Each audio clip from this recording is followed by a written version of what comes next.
बिस्मिल्लाहिर्रहमानिर्रहीम। तो दोस्तों, आज हम बात करेंगे माउथ अल्सर के ऊपर। माउथ अल्सर कहते हैं मुंह के छाले। जो हमारे मुंह के अंदर छाले बन जाते हैं या इन्फेक्शन हो जाता है मुंह के अंदर या ज़ुबान के ऊपर, इसे माउथ अल्सर कहते हैं। तो दोस्तों, ये किस वजह से होते हैं, इस आखिर कौन सी वजूहत होती हैं कि हमारे मुंह के अंदर ये छाले होते हैं। मज़ीद तफ़सीलात बताने से पहले हमारे चैनल डॉक्टर जहांगीर यासिर को सब्सक्राइब करें और साथ बेल आइकन को प्रेस करें। आज हम इसी पर डिस्कस करेंगे और इसकी वजूहात क्या हैं, किन चीज़ों से होते हैं और इसके इलाज के मतलब हम बात करेंगे। तो दोस्तों, हमारे बॉडी के अंदर म्यूकस मेम्ब्रेन होते हैं, उनके अंदर इन्फेक्शन आने की वजह से ये हमारे मुंह के अंदर छाले जो होते हैं। तो मैदे की गर्मी की वजह से और मैदे के अंदर खुश्की गर्मी की वजह से भी ये छाले होते हैं। शुरू में ये छाले बहुत छोटे छोटे होते हैं, बिल्कुल बारीक होते हैं, गालों के ऊपर होते हैं, ज़ुबान के ऊपर होते हैं, होंठों के अंदर होते हैं।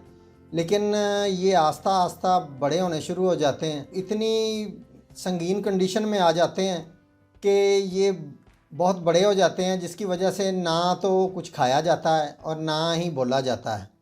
ये अमूमन गालों के ऊपर ज़्यादा होते हैं, ये सफ़ेद रंग के भी होते हैं और नीले कलर के भी होते हैं। इलाज से पहले मैं कुछ वजूहात बताऊंगा किन वजह से ये हमारे मुंह के अंदर होते हैं। तो इसमें है कि IBS का जिनको मसला होता है, कब्ज़, कभी लूज़ मोशन और कभी पेट में दर्द, उन लोगों को भी ये मसला होता है। और कब्ज़ ज़्यादा रहने की वजह से भी माउथ अल्सर का मसला होता है। और जो लोग चाय ज़्यादा पीते हैं या कॉफ़ी ज़्यादा पीते हैं या मिर्च मसालेदार चीज़ें ज़्यादा खाते हैं, चटपटी चीज़ें ज़्यादा खाते हैं, जो अचार ज़्यादा खाते हैं, पान, गुटखा वगैरह और सिगरेट वगैरह ज़्यादा पीने से भी ये मसला होता है। गर्म चीज़ें जो ये कम खाएं और मिर्च मसालेदार चीज़ें कम खाएं, अचार, सॉस वगैरह ये चीज़ें आपने कम खानी हैं। और आप सैलड ज़्यादा खाएं, फ्रूट वगैरह खाएं, लेकिन खट्टी चीज़ें और गर्म चीज़ें और मिर्च मसालेदार चीज़ें आपने कम खानी हैं। तो दोस्तों, चलते हैं इसके इलाज की तरफ। तो इसके इलाज में पहले आपने नोट करना है कि आपके मुंह में पानी तो नहीं ज़्यादा आ रहा, या आपका मुंह खुश्क तो नहीं हो रहा, या आपको बार बार थूक तो नहीं आ रही। क्योंकि इसमें जो मुंह के अंदर की कंडीशन है और ज़ुबान की है, ये ना तो बोला जाता है, ना ही कोई बात की जाती है और ना ही कुछ खाया पिया जाता है। तो कुछ लोगों को जब मुंह के अंदर ये छाले होते हैं तो उनको जो है वो एक तो उनको थूक ज़्यादा आती है और राल बहुत ज़्यादा उनको आती है।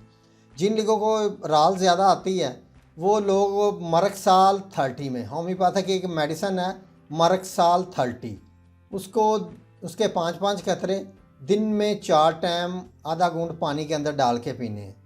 और जिन लोगों के मुंह में छाले हैं, उनको राल नहीं आ रही या थूके नहीं आ रही, उनका मुंह खुश्क होता है और उनको प्यास ज़्यादा लग रही है, तो उन लोगों ने बोरेक्स 30 यानी कि बोरेक्स 30 के अंदर लेनी है होम्योपैथिक की मेडिसन। और इसको भी आपने 5-5 कतरे जो हैं आधा घूंट पानी के अंदर डाल के पीने हैं। कोई आपने चीज़ खाई है, खाना खा लिया है, तो उसके बाद जो डकारें आती हैं उसमें वो खाई हुई चीज़ आपके मुंह के अंदर आ रही है, तो फिर आपने एंटीमोनियम क्रोडम एक मेडिसन है 30 में, इसको आपने लेना है और इसके 5-5 कतरे आधा घूंट पानी के अंदर डाल के एक दिन में आपने 3 दफ़ा इसको पीना है। तो इंशाल्लाह ताला एक हफ़्ते के अंदर आपका जो माउथ अल्सर का मसला है, मुंह के जो छाले हैं, इंशाल्लाह ताला ख़त्म हो जाएंगे।